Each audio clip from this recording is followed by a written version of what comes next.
Why do you even ask? How dare you? Liquid Brun by French Avenue. Look at that box. I'll be honest with you guys, I have a huge soft spot for this fragrance. It's the first one I got to review ever, and I fell in love with it immediately. So that's a spoiler alert. I loved it immediately.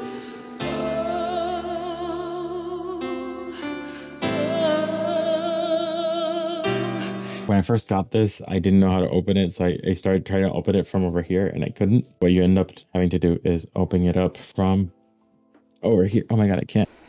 I'm not a smart man.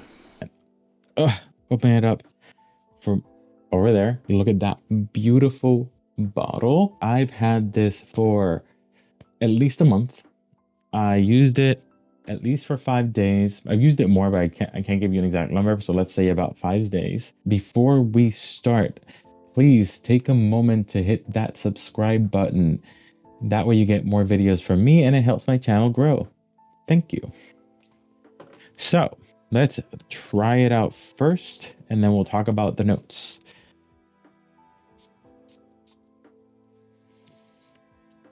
Okay, so we have the bottle. Look at that beautiful bottle. It has a crystal in the front and then a crystal in the top. Let's talk about notes, baby. Top notes. The top notes are cinnamon, orange blossom, cardamom, and bergamot. Those are the top notes. The middle notes are bourbon vanilla, elemi, and then the base notes, I'm sorry. And then the base notes are praline, ambroxan, musk, and guaiac wood. This fragrance is ridiculously good. I love this fragrance. This is supposed to be a dupe for Altair, I think it's called. It's supposed to be a dupe for Altair, but I do not have Altair. But it's amazing. I have a huge soft spot for this scent for two reasons. The first scent I've ever bought to do these reviews, and it's because I was completely influenced online. Like I saw a lot of reviews about this scent, and it intrigued me so much that I wanted to buy it, so I bought it. The first 3 scents that I bought were this, Camera, and Sir. Those 3 scents are the 3 scents that kind of like started my adventure in the scent world, and I got very into it. And this is the one that immediately intrigued me and caught my attention, and then when I smelled it, I was in love with it. This scent right here is the first fragrance I've ever had that I put it on. Like, I got multiple compliments in less than 10 minutes. This fragrance is a ridiculous compliment getter. Ridiculous, like insane. I've never wanted a human's blood so much in my life. When you first spray this, it starts off pretty alcoholic. It has like a huge alcohol hit with strong cinnamon and sweetness. That's the first thing you get. Boom. Sweetness, alcohol, and cinnamon. That's like what you get on the top layer of this scent. And then in about 15 to 20 minutes, the vanilla, the cardamom, the praline, and the guaiac wood kind of like steal the show. They kind of show themselves and then they stay there. The vanilla is a different vanilla than what I'm used to. A lot of people call it different things. To me, like a lot of people say it's burnt sugar. A lot of people call it different things. To me, it smells like roasted marshmallows. That's kind of like the kind of smell that I get from this. But it's like roasted marshmallows with additional stuff on top. Like the cardamom is definitely a huge player here. So it's like roasted marshmallows with cardamom. So that smell is fantastic. And it's so unique. I think what I like the most about this is that it's a gourmand scent. It's a vanilla scent. It's a decidedly sweet scent, but it isn't heavy at all. It's a decidedly non-edible vanilla scent with aromatics that push it away from being gourmand. So you have that strong gourmand marshmallow, right? You have that strong sweetness with a little bit of spice that kind of push it towards gourmand, but then you have a lot of other things that are pulling it away from gourmand to make it a decidedly non-gourmand scent, more aromatic than gourmand to me. because there's also like a hidden floral in there you can perceive.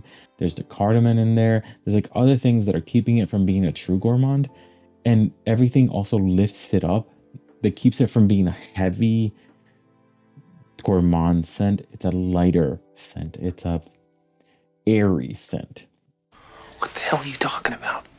It's a true aromatic scent is what I'm hinting at. I love that this scent also has a lot of layers to it. Like I smell it throughout the day and it smells a little bit differently. It kind of has like a little story to tell throughout the day, and it never gets boring to me. I love this scent. This scent is a monster in terms of projection and in longevity. For projection, I find that it doesn't really seek out people. So it's not an aggressive projector. So it's not that volatile. I don't think it projects out like 6 feet, 8 feet, whatever, maybe 4 feet. But it hangs in the air. It's sticky. It's like a thick, sticky scent that hangs in the air. So for example, when I got a lot of comments while wearing this, and I still get comments, like I keep wearing this and I keep getting comments about it, that when I leave a room, the scent stays in the room. And people mention that when I leave my scent trail. He's here. I can smell him. And it stays for a while. While it's not projecting, the scent lies heavy in the air. That's an interesting difference between this kind of scent and other scents that are very aggressively projecting. And I find that very interesting about this one. I think this scent would be fantastic as a signature scent if it wasn't so freaking popular. But I think if you layer it with something else, you could definitely make that your signature scent. Maybe you could layer this with Vintage Radio, or you could layer this with Sir, or you could layer this with, I don't know, anything else that you could find to make that your signature scent. But alone, I think people would immediately recognize it for what it is. So I would hide it with another scent on top to maybe not make it so obvious what you're wearing. On Fragrantica, this has a 4.59 out of 5 with 449 votes. That's not a lot of votes. I think it would probably get a 4.79 or something a lot higher if people stop comparing it. Only people that gave it negative scores, from what I could tell on Fragrantica, were people who compared it to Altair, who compared it to the original. If you want to compare it to the real thing, you're going to be disappointed. I want to be with my real mom and dad. Because you're comparing something that costs $300 something or whatever to something that costs maybe 50. Of course, something that's 1/4, 1/5, 1/6 price is not going to smell exactly the same. You don't know if they're aiming to be exactly the same. I mean, they're an interpretation of it, their own twist to it. So comparing it one to one doesn't really make sense to me. If you take it, the people who took it as its own thing, who appreciated it as its own thing, tended to rate it a lot higher. If you take this scent and you appreciate it for what it is, as its own thing, you would likely really, really like it. But if you try to compare it to something that already exists, to compare it to the original scent, you're going to have issues with it. Now, when you wear this, be prepared to feel like a wizard. Because I feel mysterious when I wear this. I feel magical when I wear this. And that's the image I get in my mind when I wear this. I feel like I got dark academia vibes with this. Like a wizard or a sorcerer or something like that. This gives me that kind of vibes. Tell me more about myself. What's my rating? 10/10. Why do you even ask? How dare you? I am currently obsessed with it, to the point where I'm getting different versions of Altair twists or Altair like fragrances just so I can compare them to each other. And then I think I'm going to get a decant of Altair just so I can compare Altair with all the different versions of it and see which one I like the best. But on its own, I love this scent so much. On its own, this is one of my favorite scents ever. I don't think there are many out there that don't like this. It's recommended so highly on almost every list. Usually top 5. Like this one, Kamra or Kamarkawa and Vintage Radio almost make top 5 lists everywhere. So it doesn't make sense to not recommend it. It's 100% recommended. It's a crowd pleaser. It's my #1 compliment getter. So Try it or buy it. It's 100% a safe blind buy. Do you like this kind of scent? Did you buy it? Do you agree with me on my opinion on this fragrance? Let me know your thoughts. Remember to like, comment, and subscribe. And always remember to smell your best. See ya.